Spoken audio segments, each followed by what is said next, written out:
नमस्कार, all India news मध्ये आपलं सहर्ष स्वागत। मी नजीर मुलानी, ऑल इंडिया न्यूज। प्रयोजन होतं आज आयुक्तांची भेट घेतली, काय नेमका विषय आहे? प्रयोजन असं होतं की नगररचना विभागातून ज्या काही आजकाल बांधकाम परवानगी देत आहेत, म्हणजे पूर्वी गावामध्ये बांधकाम जास्त होत नव्हतं कारण एफएसआय कमी होता।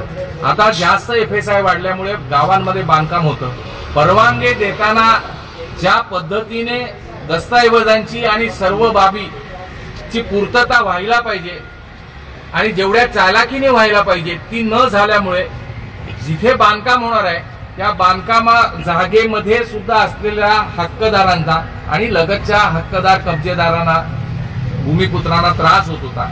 हा आमचा महत्वाचा मुद्दा आहे। तर त्यात काय काय सुधारणा व्हायला पाहिजेत आणि त्याच्यामुळे असं पुन्हा पुन्हा लोकांच्या डोक्यावर टांगती तलवार जाणार नाही।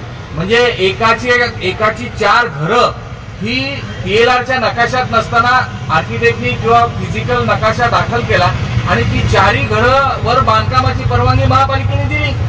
व त्या घरांचं काय आहे ते त्या जागेत आहेत की नाहीत काही खातरजमा नाही, त्यांची पावर घेतली आहे, त्यांची विकत घेतली न करता परवानगी देऊन टाकल्यामुळे आज ती कुटुंब गेले वर्ष 1.5 वर्ष चिंतेमध्ये होतं।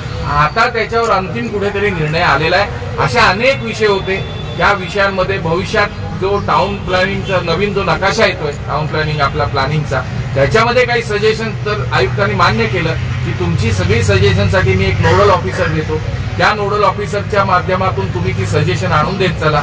आम्हाला ते म्हणाले की लँड यूज प्लॅन देता येणार नाही, परंतु आमचे आमदार आहेत, आमचे पालकमंत्री आहेत, यांना सर्व द्यावं लागतं, तो आम्ही त्यांच्याकडून मिळवून आणि आमची सजेशन महापालिकेच्या हितासाठी आणि या नगरीच्या चांगल्या विकासासाठी आणि त्यातून जनतेला चांगले जगता यावं यासाठीच्या संकल्पना तयार होऊन विकास व्हावा यासाठी आजची बैठक।